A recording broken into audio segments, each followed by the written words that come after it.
DOP சீரிஸ்ல இன்னைக்கு நம்ம பார்க்க போற பாடல், அதாவது குடும்ப இயக்குனர்னு பேர் வாங்கினவர் விக்ரமன். அவருடைய படமா எல்லாருமே இப்ப வரைக்கும் ஃபேமிலியோட உட்காந்து பார்க்கலாம். அதற்கு முக்கியமான காரணம் அவர் படத்துல இடம்பெற்ற பாடல்கள்.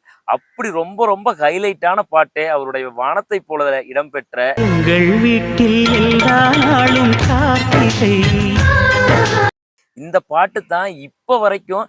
ஏன் 2K கிட்ஸ் எல்லாம் அதை ரசிக்க மாட்டாங்கன்னு சொல்றாங்க. 2K கிட்ஸும் விக்ரமனை ரசிச்சிருக்காங்கன்னு சொல்ற மாதிரி இப்ப வரைக்கும் எல்லாரும் ஒரு ஃபேமிலியா ஒரு ஒண்ணா இருந்தாலும், எல்லாரும் சாப்பிட்டாலோ ஒண்ணா, எல்லாரும் ஏதாவது ஒரு டூர் போனாலும் இந்த பாட்டை தான் ரீல்ஸ்ல போட்டு போட்டு ஸ்டேட்டஸ் வைக்கிறாங்க.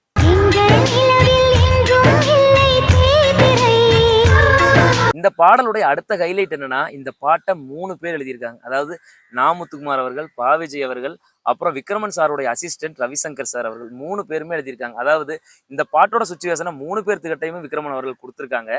3 பேருமே பாடல்கள் எழுதி இவர்கிட்ட கொடுத்துட்டாங்க. ஆனா அதை பார்த்தா இவருக்கு 3 பேர் எழுதுனது ரொம்ப பிடிச்சிருக்கு. சரி 3 பேர் எழுதுனதையுமே ஒரு கொலாஜ் பண்ணிடலாம் அப்படின்னு முதல்ல வர்ற எங்கள் வீட்டில் எல்லா நாளும் கார்த்திகை பாடல் அந்த லைனை எழுதுனது நாமுத்துக்குமார் அவர்கள். அடுத்தது நம்ம பாவிஜய் அவர்கள் எழுதின லைன் தான் ஒரு சேவல் நடை காப்பது இந்த அதிசயம் பாருங்கள். மூணாவதா சொல்ல போனா இந்த பாட்டுல இந்த லைன் தான் இன்ன வரைக்கும் ஹைலைட்டு. இந்த லைன் எழுதுனது நம்ம ரவிசங்கர் அவர்கள். இந்த லைன் என்னன்னு கேளுங்க. சிலுவைகளை நீ சுமந்து மாலைகள் எமக்கு சூட்டி